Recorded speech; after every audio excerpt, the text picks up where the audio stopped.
Siba, and we were in breakaway session 4, how to frame social accountability.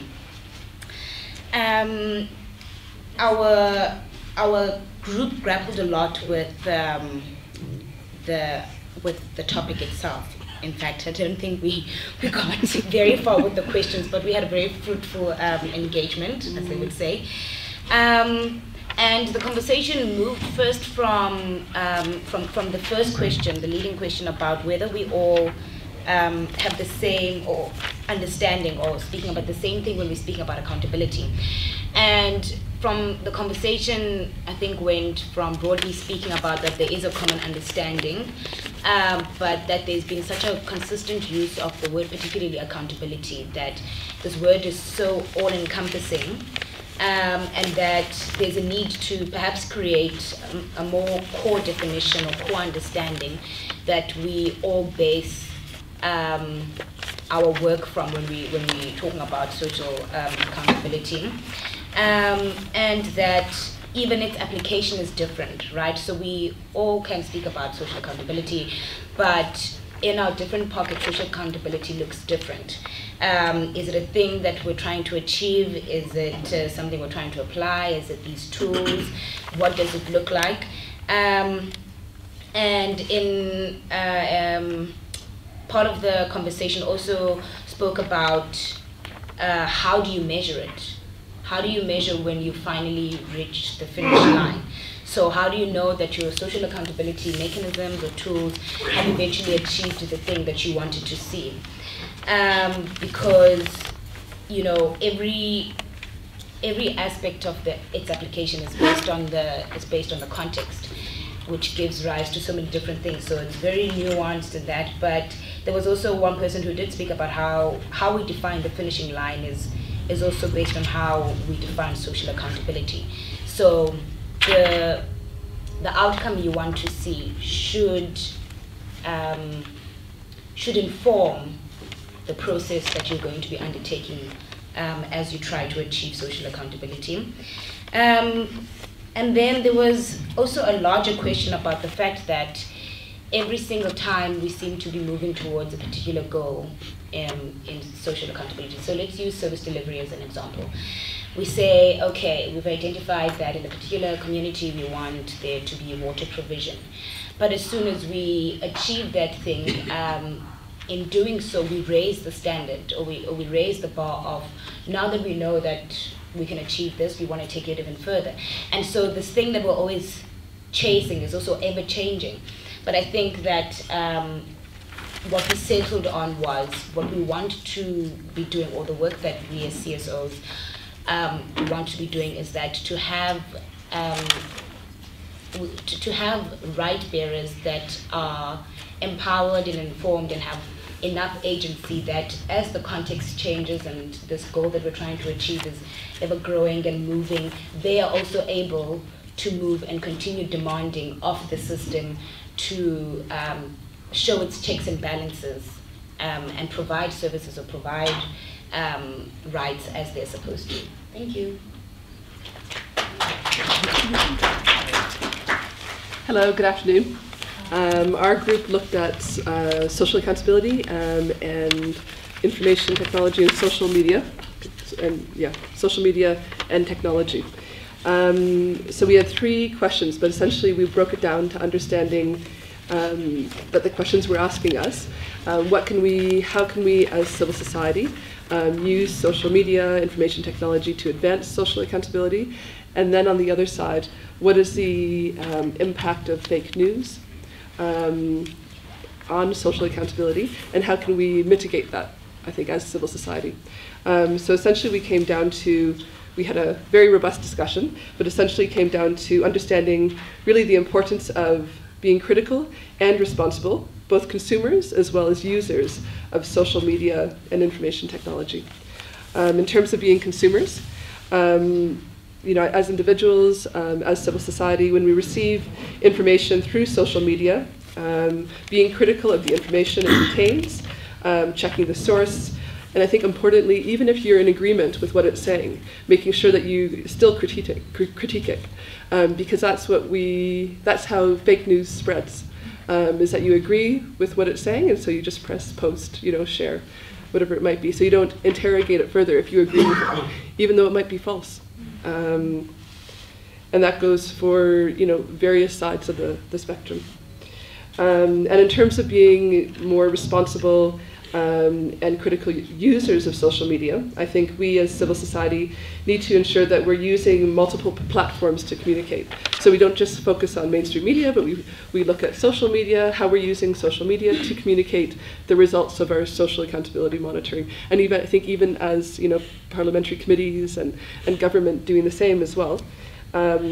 Using multiple platforms, so you're using mainstream media, you're using social media, you're using even meetings, face-to-face engagements to reach different audiences. I think particularly youth as well through social media. And also understanding how to use opportunities. So when big stories break, say for example in South Africa when the Gupta story broke, to understand as civil society how we can respond to that. To say it's not only this one situation, it's not only state capture, it's also a broader systemic issue in how we manage procurement in South Africa, for example, and use it to provide context. And also likewise, when there's opportunities, maybe a budget is announced or the audit results are announced, understanding how we as civil society can break that down for the public so that they can better understand it, for journalists as well, so that they can better report on it.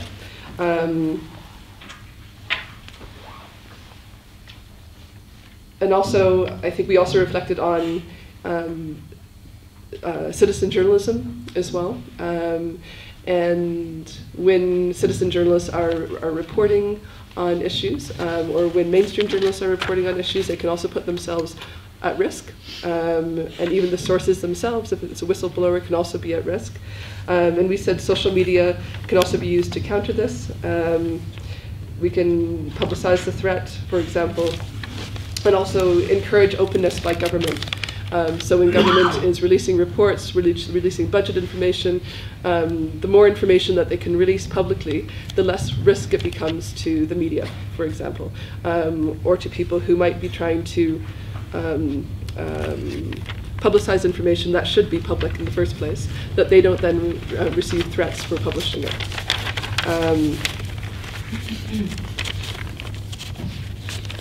And I think we said there was also a very clear role of mainstream media. Is that too long? Okay. Clear role of mainstream media in understanding, what is happening on social media. And we also said when you're using technology platforms such as Ushahidi, someone mentioned, MobiSem, making sure that you're using those effectively and connecting with duty bearers. And essentially we said that social media can be a double-edged sword, that we must understand how we can use it to advance social accountability work, but also understand its risks.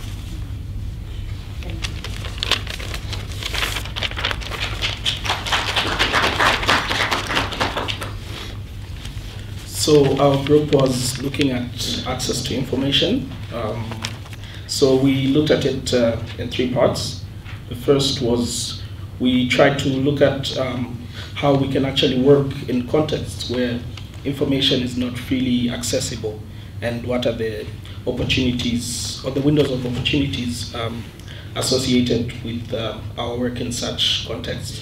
We also looked at how a free and independent media can actually be a partner in social accountability practice. And lastly, we looked at how we can play a bigger role in defending media freedom.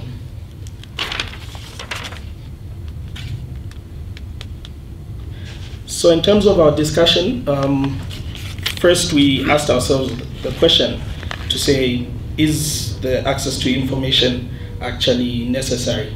And we had consensus that it was necessary. And we were lucky to have a balance in the room in terms of countries that don't actually have the law, and those, and especially South Africa, which has the access to information law. So in terms of our discussion, in countries such as South Africa, where the ATI legislation is in existence, there's an issue that came up in terms of we may actually have the law itself, but issues of compliance become an issue. So how do you actually ensure that information is provided? So you may have the legislation, but is it actually serving the purpose itself in terms of compliance? Then we looked at other countries such as Zimbabwe, Zambia, Malawi, Tanzania, and we had a discussion, an interesting discussion around subsidiary legislation that actually we could use to access information, and we had a discussion around how certain civil servants actually do take an oath of secrecy, and this has actually been in conflict with the subsidiary law that actually should oblige them to provide information. So there was a discussion around how do you actually balance it out in those cases. Yeah. So we also talked about the media bodies that exist in various countries, and that this could actually be used in those contexts where law is non-existent, and we could get CSOs to actually work more closely with these and help to actually simplify information in terms of usability. So there's a lot of discussion about usability of information. So you may have access to information, but are you actually able to use this information? Is it usable to the ordinary citizen? So there's a lot of information that's technical that cannot actually be understood by a citizen for which this information is meant. So in terms of an opportunity for CSO working with media bodies, we could actually work with them in terms of simplifying this information. Then we talked of formalized partnerships. We could actually work through formalized partnerships, MOUs in terms of CSO working directly with government as well as with media. But also it was interesting that we brought up a point to say that you could actually use informal channels, and the issue of navigating power came back in our discussions this morning, where we're saying that you could actually use informal channels, but it has to be in such a way that efforts are made to actually have this information public. So an individual may actually access this information, but it should be towards working to having this information public. So we looked at the role that we can play in order to protect media. And we had stated that we could actually advocate for strengthening of systems, strengthening of systems that actually protect media freedom.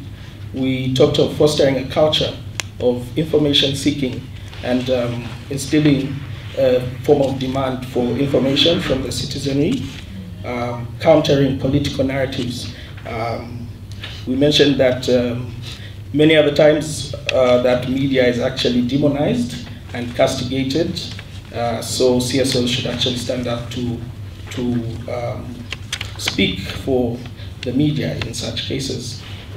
Then we talked of working as blocks, or rather working in terms of having a collective voice for CSOs, because in most countries CSOs are actually fragmented, and this acts as a deterrent in terms of actually having one voice or one agenda, and having a more powerful advocacy leverage over government or the particular ministries that you're trying to influence. Then we looked at how we could actually play a bigger role in terms of supporting the media. And we're talking about issues of crowdfunding that came up.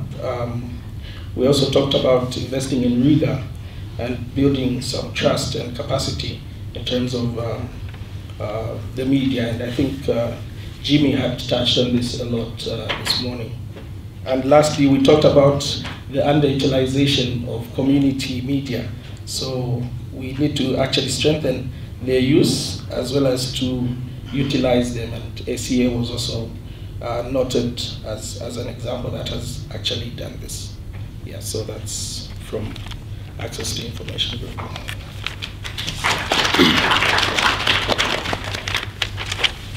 Good afternoon. My group was looking at media as social accountability partners. And the first question was looking at how can the media support social accountability. My group was answering the question with questions. So the first question that we asked ourselves was, what is the intersection of the media and social accountability? And we looked at how the media is supposed to expose certain, whether social or economic injustices, and how they can actually translate complex issues into more meaningful issues. Like, for example, we're looking at issues of rights-based approach and also obligations. Then also looked at how the media can actually work with us in terms of trying to make people understand the aspect, the whole concept of social accountability and its tools, and how some of these information that they actually release can actually, looking at issues of scandals, how that information actually can be used in Parliament, and how we can actually bring in the aspect of trying to mobilize the communities.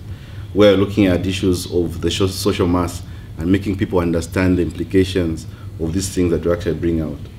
Then also looked at issues of how we need to bring in the aspect of, we had a lot of theologians in our group. So we looked at issues of how we can actually explore the theory of how practitioners of social accountability can fit in the aspect of development journalism, and how actually that has actually evolved over the past years. Then also looked at issues of how we can actually ensure that the journalists are bringing up the aspect of trying to create that awareness and the interest of the communities and the general citizens on issues of development. Then looking at the second question, which was looking at what threats can media pose to social accountability. In trying to answer these particular questions, we looked at two aspects. There are two threats that we normally look at. The first threat is normally what we are calling, or what we called, the unintended risk, and the other risk was unintentional risk.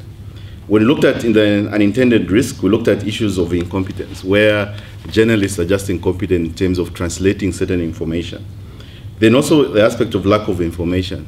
And most times you find that because of lack of information, the story is not complete. And that can actually have distorted information which is going to the public. Then also issues of government bottlenecks. Then in terms of an intentional risk, we looked at issues where a journalist actually deliberately misinformed the public in terms of a particular story. And also where we looked at intentional risk, where a story can actually be published which looks at issues of, which can cause polarization, where they're actually trying to advocate for a certain opinion. And this can actually lead to issues of where they could actually want to bring up about issues of destructive row or fire, or try to bring out disagreements in society. In either way, both actually have a weakness or an impact on social accountability.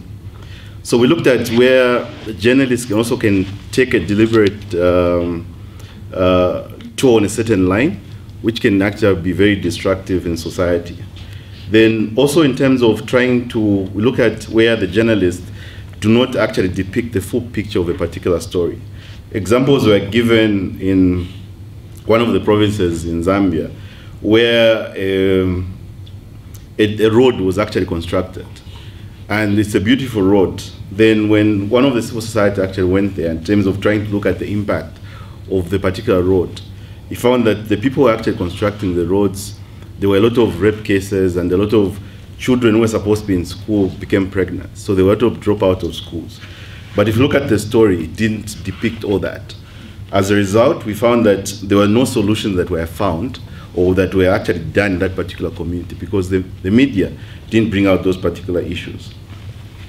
And the last aspect was looking at how can we actually partner with the media in terms of bringing out, or how can we actually help the civil society or the media in bringing out the good aspect. We looked at issues of capacity building, where we need to build the capacity of the journalist. We also need to look at how can we ensure that civil society make or fight that the media is becoming independent. And at the same time, civil society should not capture the media. And also looked at issues of how we can actually break, how can we actually, looking at issues of packaging. But the last question that I was told to ask this particular group, it's my last point. I was asked to ask this house one question, is that civil society has been paying for media space, issues of visibility.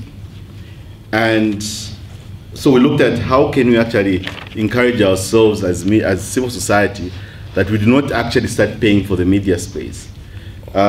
Because first of all, it also impacts on how we can actually reflect on ourselves, and also in terms of independence of our work, because once we are paying for media space, that also, we end up capturing the media and all that process. So how can we actually stop that process? Thank you. Good afternoon, everyone. In my group, we were looking at completing the feedback loop, and we were supposed to answer these questions. How do you do monitoring, evaluation, and learning on purpose from the start? How do you substantiate your findings? Who are you feeding back to, and why? So we started off by doing some introspection and reflection following from the earlier panel discussion. So we shared experiences and gave case studies in terms of what worked and what didn't work. And we first started off from arguing that because NGOs depend on donors for funding, we do mail on a compliance perspective, so it's more prescriptive. So we looked at how can we think outside the box, and instead of following the orthodox way of monitoring, evaluating, and learning, how can we find or develop organic ways of doing this that incorporate or include communities or clients as a whole. So we listed the tools for monitoring, the orthodox way of doing things, such as scorecards, social audits, public expenditure tools, surveys, norms and standards, log frames, midterm reviews, MIS, and then evaluation tools, surveys, in-depth interviews, impact evaluation, log frames again, and then learning tools, peer-to-peer learning, community mapping, knowledge management, reflections, documenting failures and success stories. And then how do we substantiate these findings? So by doing follow-ups on what came out of the evaluations, by going through the attendance registers, reports, consultations.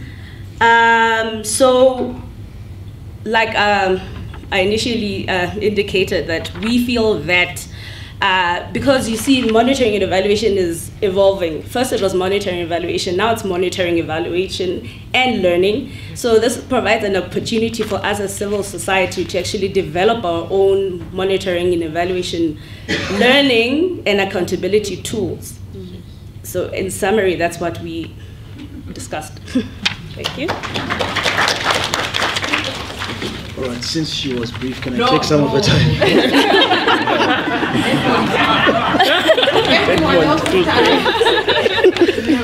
All right, afternoon, colleagues. Yeah, so basically, in our breakaway session, we were looking at participation in monitoring, evaluation, and learning. And our discussions were centered on 3 questions. The first question was, what lessons can we share from collaborative monitoring, evaluation, and learning?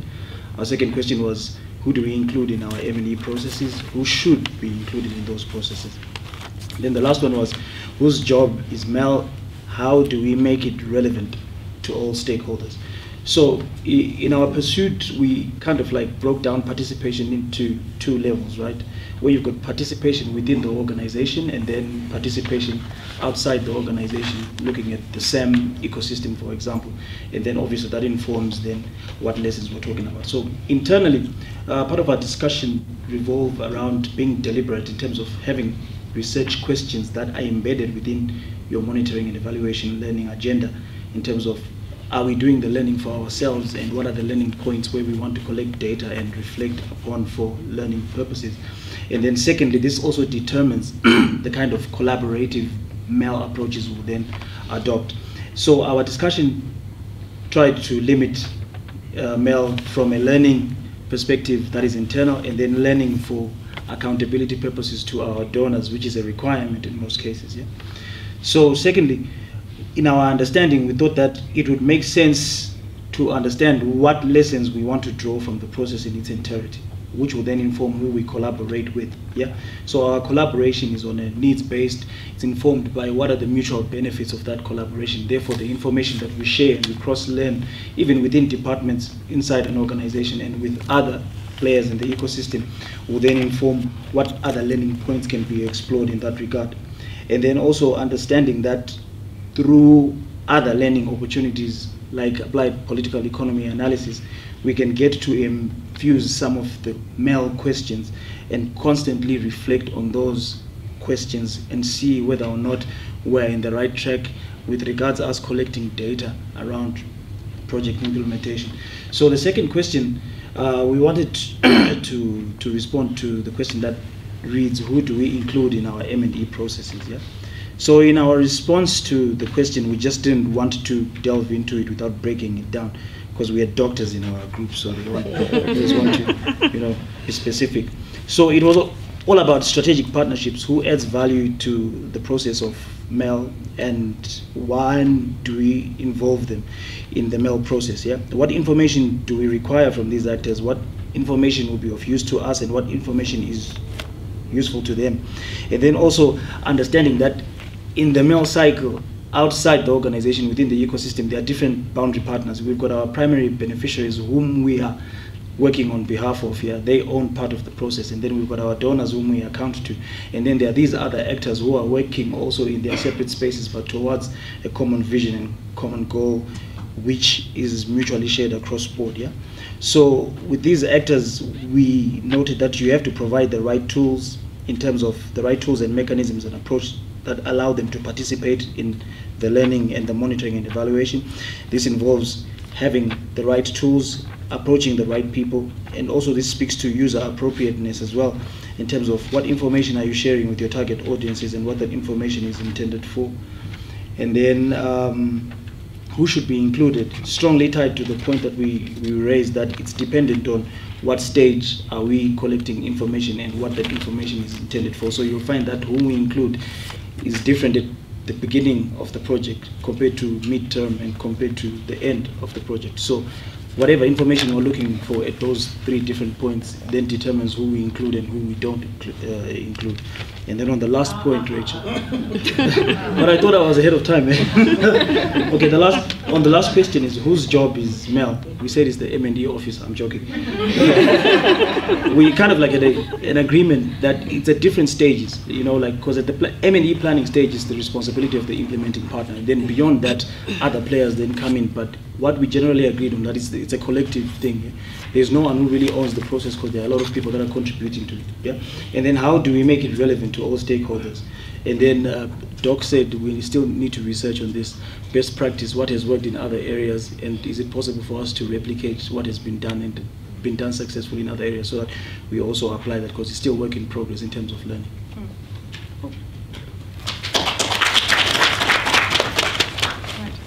So our group looked at how to capture tacit knowledge, and we responded to 3 questions. First, how to do it, how to incorporate that into a MEL, now I know that it's called MEL, a monitoring and evaluation process, and then finally how to then document these learnings.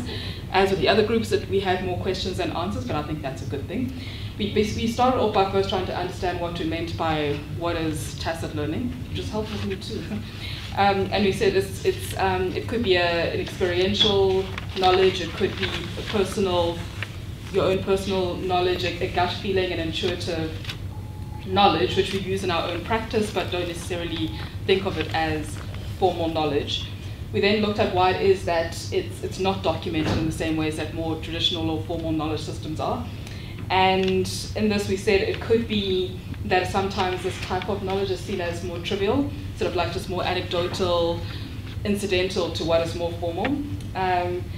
And that it speaks to sometimes the politics of knowledge, that what is given priority and how power relations play themselves out in our sector. And we also said it's sometimes not just merely a case of it being facts, and therefore it's a little bit more difficult to make full sense of it. And then it's also about how that information is documented, and I don't want to go into that right away, but we'll come to it shortly. And then we also spoke about how then do we decide what to include, what not to include, and again there were more questions than answers.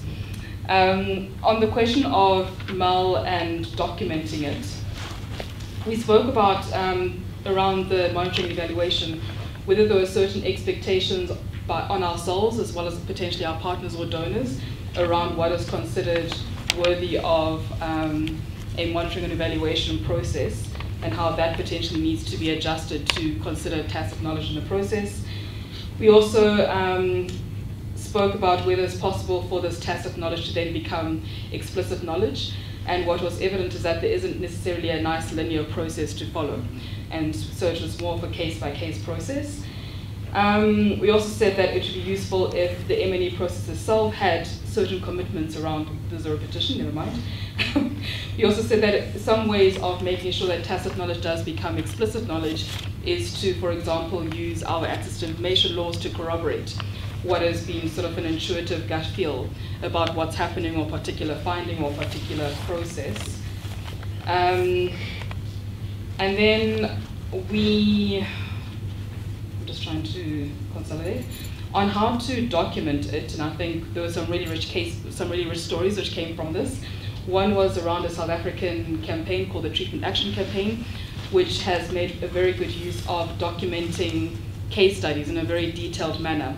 And whilst the more general finding from that would be, well, the use of the courts, the use of litigation was essential to it. When you read the case studies which document this type of tacit knowledge, it then reveals that actually it was not just simply about a court process, but it involved a strong element of movement building and the courts being the final and last resort, and a much more extensive process. We also spoke about another way to document tacit knowledge is through social audits. And again, there's South African examples, but I know that there's other countries that have got social audits. And again, this allows for people on the ground to be able to themselves document what is essentially knowledge, and to be able to use that for a change process. We also spoke about, again, the power politics around this, to say often be it in an academic setting or even in a practitioner setting, the risk of documenting knowledge turning into more of an extractive process, where the information or tacit knowledge which is is taken from the ground, doesn't necessarily benefit those who have had their information taken from that. And so having to then consider what are the ethics of documenting this knowledge, and why are we doing what we are doing rather than simply doing it for the sake of documenting this information. There should be a benefit to those whose information is being used. We also spoke about it being essential for there to be a strong feedback loop in the process, so whoever is being engaged in the process should have feedback. I'm silenced. Let me try to see if there's anything that's... The other thing was, this I want to mention, is that we spoke about the need to, within our own organizations or communities, use our colleagues as a way to talk about our own internal biases, as a way to counter perhaps our inability to listen to listen to tacit knowledge, so be able to understand why it is that you're not listening or giving priority to certain types of knowledge. Yeah, and then we ended off by starting to explore things around whether there's a gender element to why tacit knowledge is not considered as important. And I'm going to leave it at that.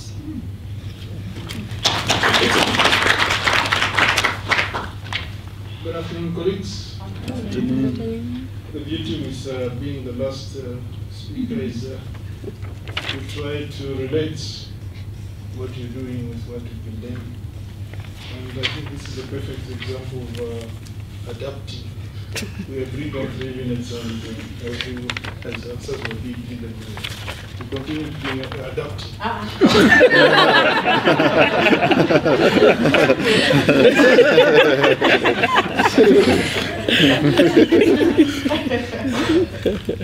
Our group 4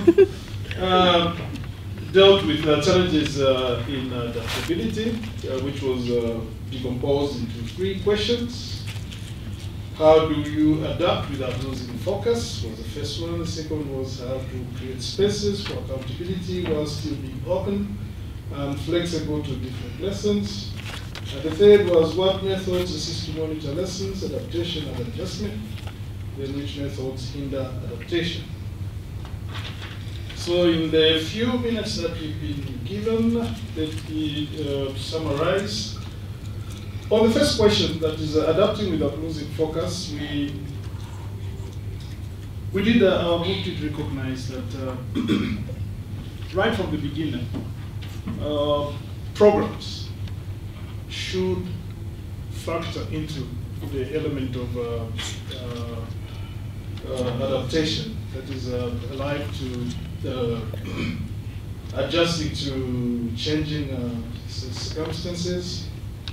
And we also recognize, and this should be at various levels, various stages as you implement the program. And also recognize that some of the changes may be required in specific components of the program or project, so they may not be wholesome, although maybe at times the change may require some wholesome adjustment. So we did recognize that fact. But also, the group also highlighted the need to provide resources for such changes in the event that this should happen. I suppose that in the project, in the budget, probably this could be covered under contingency. I'm not so sure whether project funding allows contingency, like we do in government. I hope yeah. Then there was also a recognition that there need to be for flexibility as the program is being implemented and unfolding, and just also being alive that these the changing dynamics may even include relooking at the outcomes as well. So it's not just about the processes and the systems that our strategies we implement, but there may also come a time when you may just have to look at the end part of the project or what you want to achieve. Then as the program is being implemented again, there's need to take advantage of opportunities that may arise and enhance the ability to attain our goals. So in a way, you're looking at it as a tool as well to at every stage to relook at what you're doing as well as your focus area. But then in terms of opportunities, we recognize that these opportunities may be to do with strategy. They may also be to do with funding. So in the case of funding, of course, that will be a plus to the project, because it may mean getting some more money. But at the same time, the other opportunities may look at the strategy, exactly what we are doing. Then on the second question, very quickly, we took into account adaptation. we took into account what was shared by the panelists, that accountability should be seen as a process and not merely as an event where we just tick into the boxes.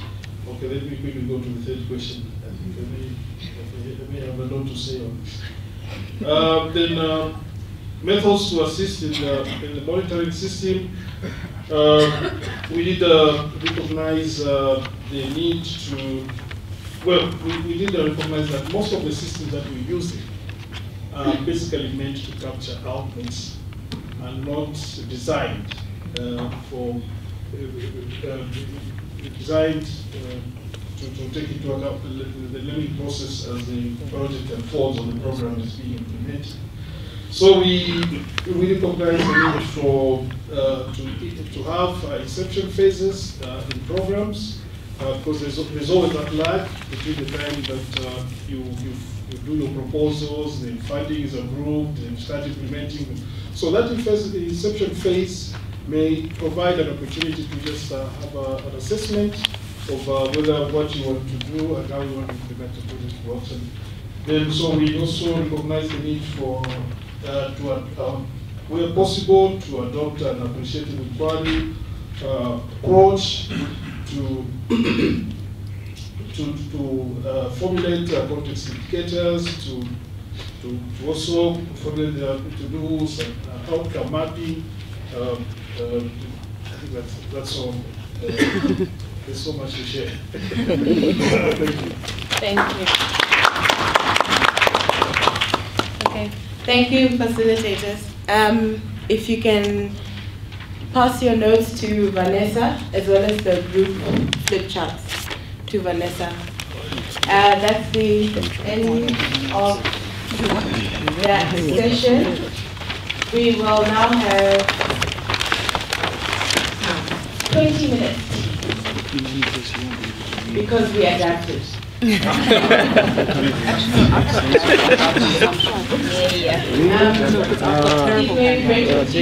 room is transformed into a mass assumption.